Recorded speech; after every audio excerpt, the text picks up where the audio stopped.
The sermon for the Sunday morning service, the 25th of October. And it's all about questions and answers. During the COVID lockdown in May and June, one of the first things we did to keep contact as a family was to have an online quiz. A Zoom quiz, and each household had to prepare 10 questions on a chosen theme. Sometimes it would be music, perhaps famous sayings, or maybe flowers, books, art or film. One of my chosen themes was Bible heroes. It was interesting to see who knew what, and yes, there were some surprises. Today's readings feature quite a few of those Bible heroes, and many more questions than answers. Firstly, from the Old Testament we get Moses at the end of his life, 120 years old, but still in relative good health. Coincidentally, a lady called Margaret Hicking at the Ashcroft nursing home celebrated her 110th birthday, and apparently there are just a handful of people older than her in the UK. But we hear that Moses, although he saw the promised land, he would not be going there. The land was promised to Abraham, Isaac and Jacob, more Bible heroes in the book of Genesis. So Moses was buried at Moab, and the people wept for 30 days, but then continued on their way.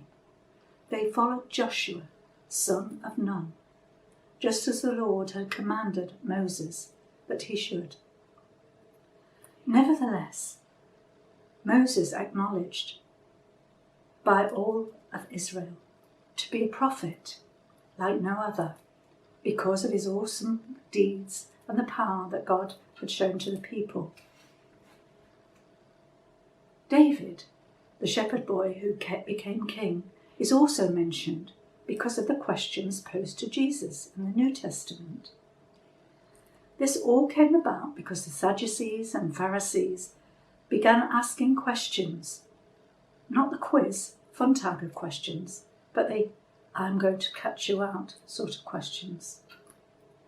They had asked Jesus about the greatest commandment, and Jesus' reply was quite simply, love the Lord your God with all your heart, with all your soul, and with all your mind, and love your neighbour as yourself.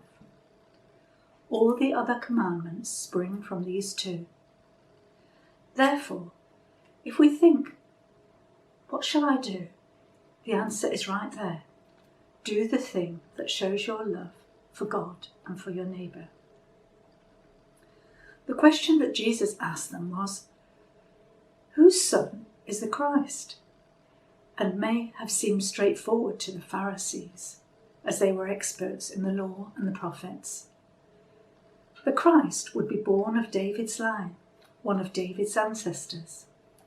But Jesus says, as also written in Psalm 110, that David said, the Lord said to my Lord, sit at my right hand until I put your enemies under my feet. A few very puzzling answers.